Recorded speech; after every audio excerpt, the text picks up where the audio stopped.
What's up, fight fans, and welcome back to the KJ MMA show. I am Ryan Jarrell, joined by Garrett Kerman, as always. And right now we have one of New England's finest, 8-time UFC veteran, Mike Slow Rodriguez, on the show. Mike, how you doing?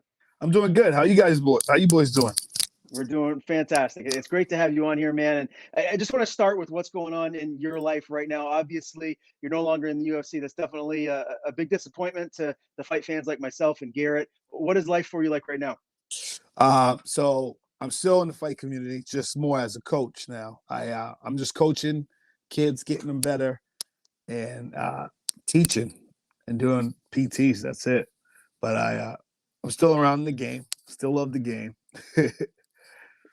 Was the release from the UFC, did that come as a surprise? I mean, I know the Ed Herman fight came with some controversy, but you did have the losses to Marquez and Tafon and Chukwi. Was it still a surprise to you, though? Yeah, it was a surprise. It was a surprise. I knew. I mean, my last 3 performances, I didn't perform my best. I wasn't in the best place to even perform. I shouldn't have even performed, but it is what it is. Yeah, I just went with it. But I knew it was coming after the last fight. Can you explain a little bit more as to like why you weren't in the best place to perform, maybe why you shouldn't have fought? I was going through a bunch of like personal things, and between like getting a divorce and like moving out, getting separate, trying to get myself situated, my own personal life situated, to just going into the full camp. Like I just wasn't mentally in a mental space for those fights. Yeah, that makes sense. Definitely sorry to hear about the personal struggles you're going through. Hopefully life is getting better for you now. Mike, I don't think like the mental aspect of the game really gets talked about enough. Do you feel like, especially once you get to the highest of levels, maybe it makes more sense to have less fights if you're not where you need to be on every aspect of your life? Yeah, I think like to go into a straight training camp, your head got to be on right, man. You can't be having outside of problems affecting your work. Like you can't do it.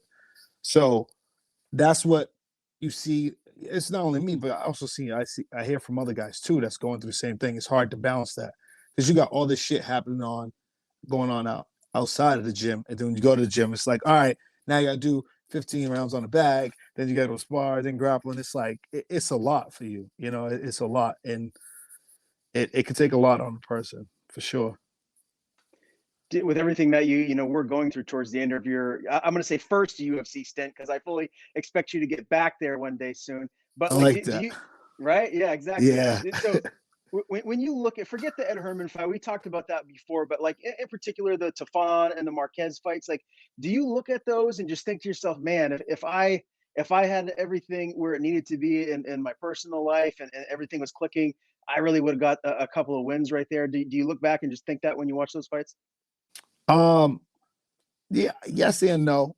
Sometimes I'm like, you know what? I might have needed that. I might have needed those losses. Might have happened those losses either way. But it sucks because like I couldn't give it my all. Like I feel like I gave them like half-ass. Like even my training camps for those last 2 fights was just terrible because my head was somewhere else. Couldn't fully focus on what I needed to focus on. But yeah, I think I would have had a better standoff for sure. No matter who I interview nowadays, whether they're in the UFC or they're not, or they're grinding to try and get there, they're still in the regional scene. It seems like the goal for any fighter is to be in the UFC and to be successful in the UFC. Do you feel like once you get to fighting again, you're going to be fulfilled and happy if you don't get back to the UFC? That's a really good question. I don't even have an answer for that. I don't really think I wouldn't be upset because I made it there. I did what I wanted to do was to get there. The only other goal that I wanted to do when I got there was to become a champion. And the casket's still open. Like I ain't dead yet, so I could definitely get after it. But yeah, no, I wouldn't be upset. It's all the time. There's other people's time to shine. There's other people's time to shine. So it is what it is. So, I mean, right now you're still a young man. Like, what are your goals moving forward? Like, what are you hoping to accomplish here in the remainder of 2022 and so on? For 2022, I'm just trying to get better, man. I'm getting more in a mindset of like wanting to train for myself now. I've been teaching for the last like year or so.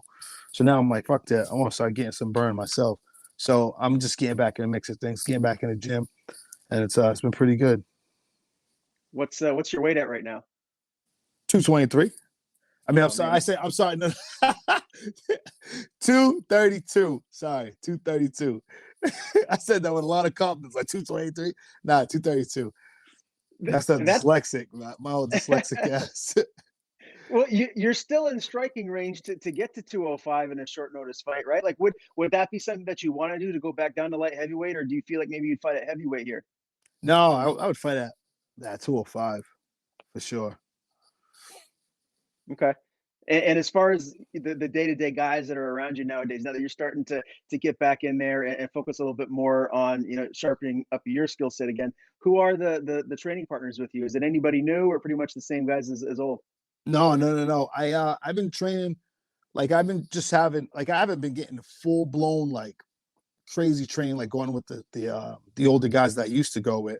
I just been going with like the kids and shit that's at the gym, like Okay. training with them. I haven't been going full blown like that, but yeah, I'm gonna be eventually starting to train with like all my regular guys again for sure, and some new What guys. Yeah, I'm sure there's going to be new guys. The sport just keeps getting bigger and bigger, and more people are It's getting into it. it's crazy, yeah.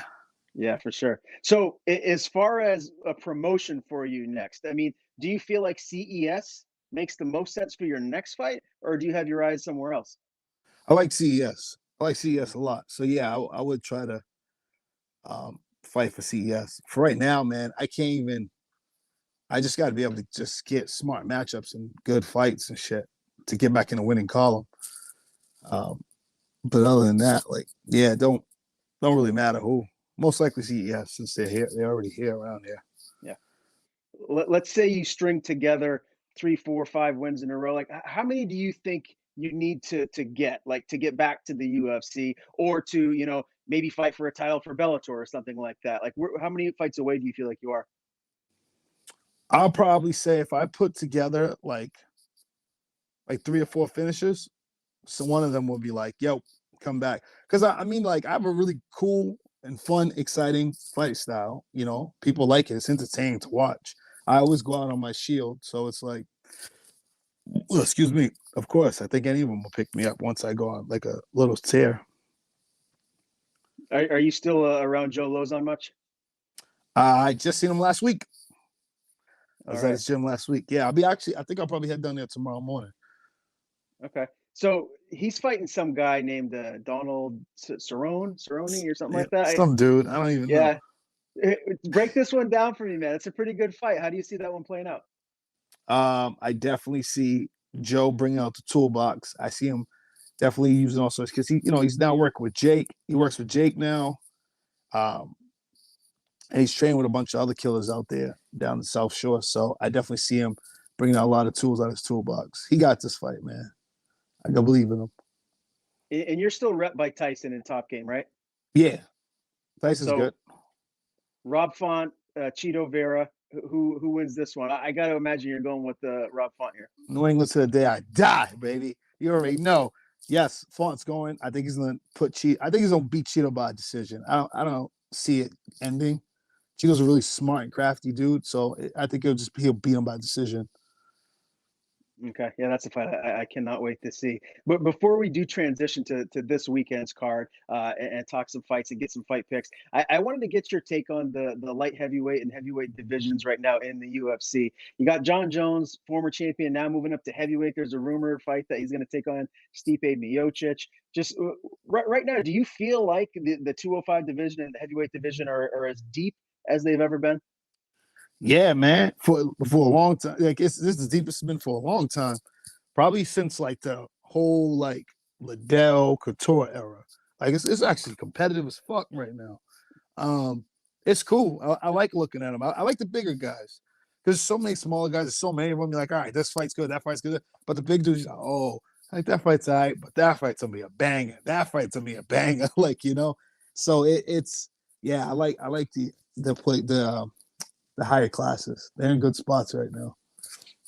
What do you think John Jones is going to accomplish at heavyweight? Do you think he can get the belt wrapped around his waist? I think he do it. Jones, you can't count out Jones. Can't count him out.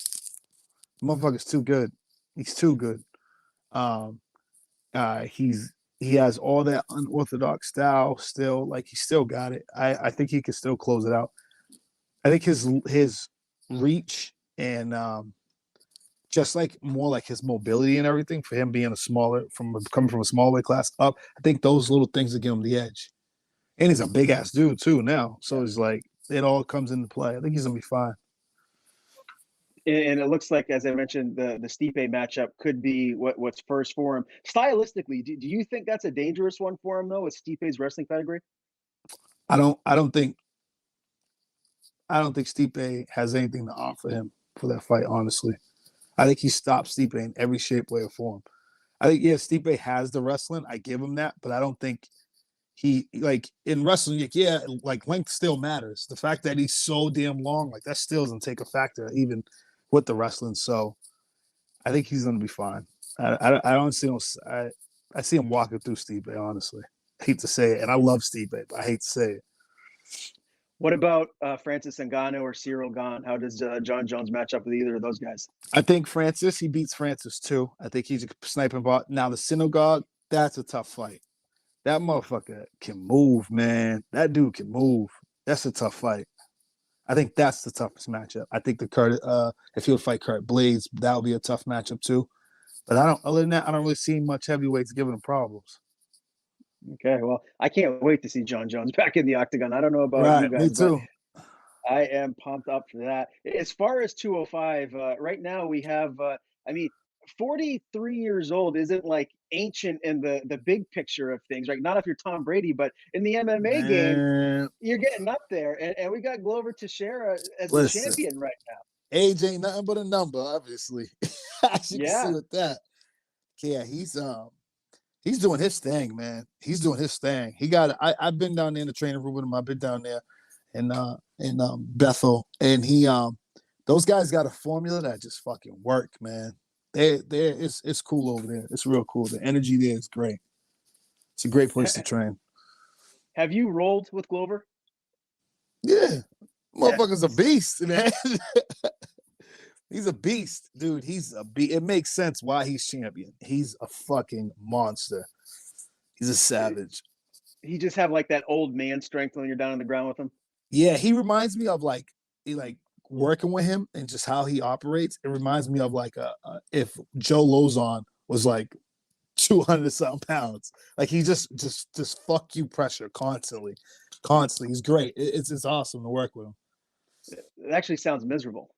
It is, but you learn a lot. Yeah, for sure. Does he retain the title, or do you feel like Yuri Prohaska is going to be the new champ? That Yuri Prohaska dude is pretty cool. He I like a lot of things that he does in like just the way he carries himself and shit.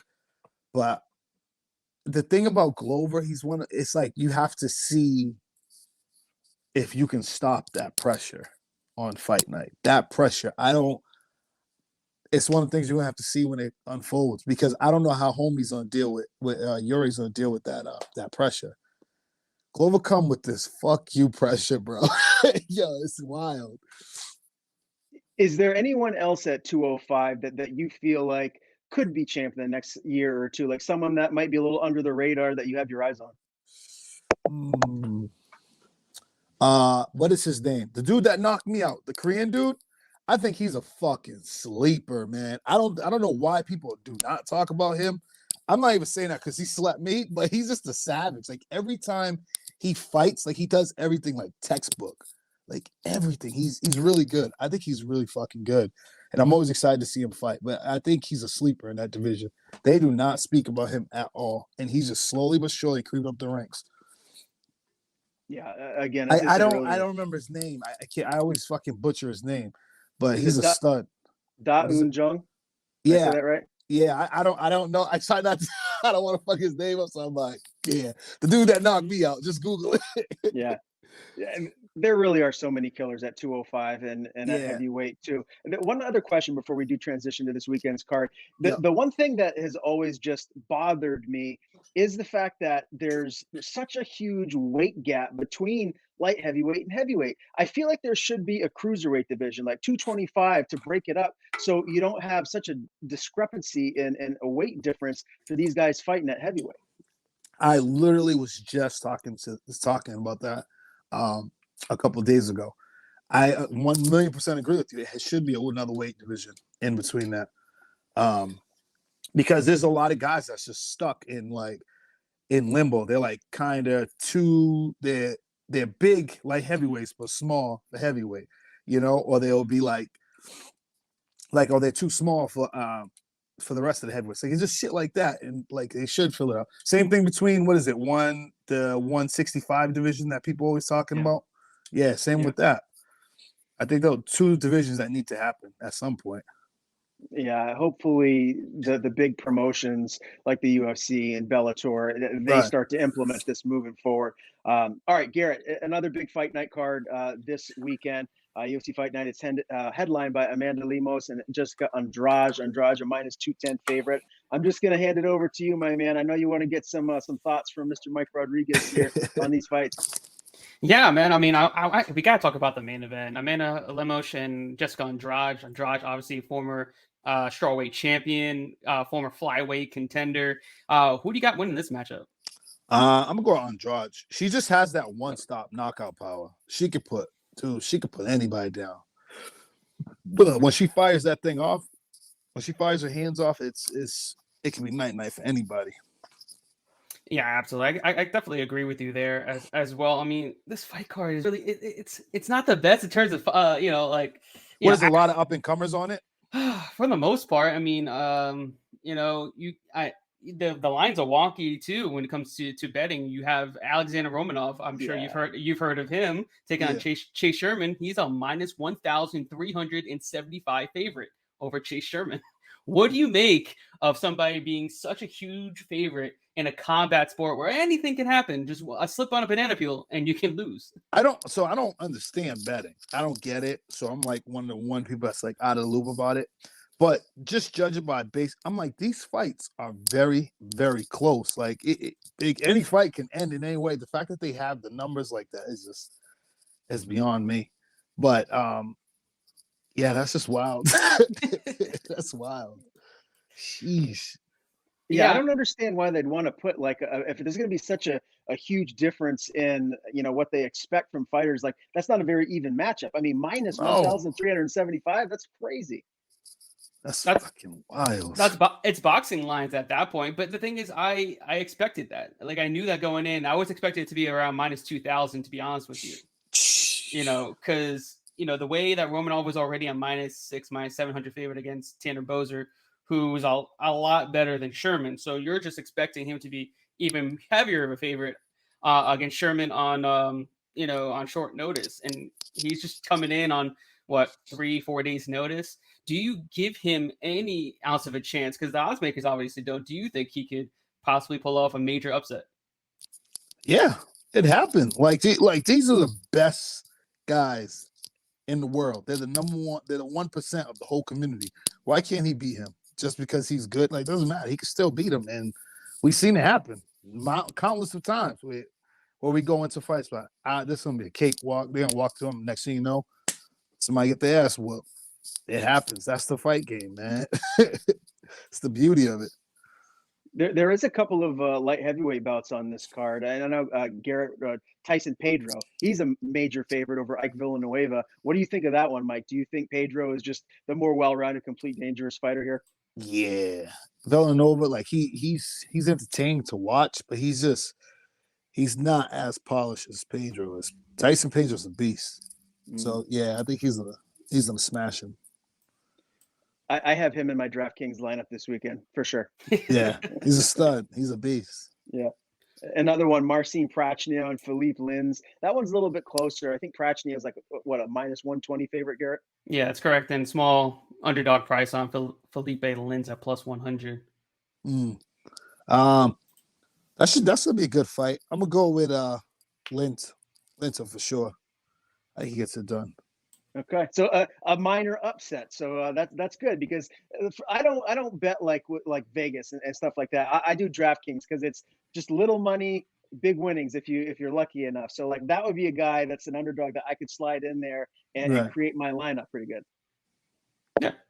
I like Linz as well. I think he gets a first round knockout. The only problem is if it leaves the round one, he hasn't cut down to 205. I don't know if this is his first time, but it's the first time in a while that he's cut down to 205. So if it leaves round one, we'll see how it goes. But the way that Prochnio gets hit a lot in all of his fights, I kind of see an early knockout for Linz there. But I wanted to get your take on Dean Barry. He's making his UFC debut. He's an Irish kickboxing champion. He's very well touted prospect. He's only 4-1 in MMA, but he's like I said, another massive favorite on the card. But he's going against Mike Jackson, who I believe is he's only got 2 or 3 professional fights under his belt. Do you see this being like another cakewalk for Dean Barry because he just finished his last opponent in 28 seconds? Do you see kind of more of the same? Yeah, I can see that happening. He's gonna starch him out. It's gonna be ugly. Yeah, Mike Jackson, he's the guy that fought CM Punk. So here's the real question, Mike. How quickly would you finish CM Punk? Oh, I would dust CM Punk up the water. No contest. None. Does it get out of the first 30 seconds? Nah, he's getting slept before he even gets in there. Yeah. Okay. Or you know what? Maybe a more realistic fight here because the weight classes are so much different between you and CM Punk. What about one of the Paul brothers? How would a fight with you and either one of them go? I'll fuck them both up on the same night. They both whack. I'll fuck them both up. Well, that's a good segue because we got now Jake Paul possibly boxing Michael Bisping.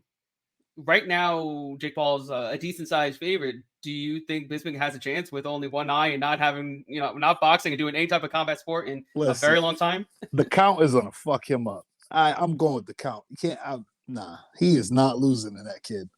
No way. No way. That's interesting.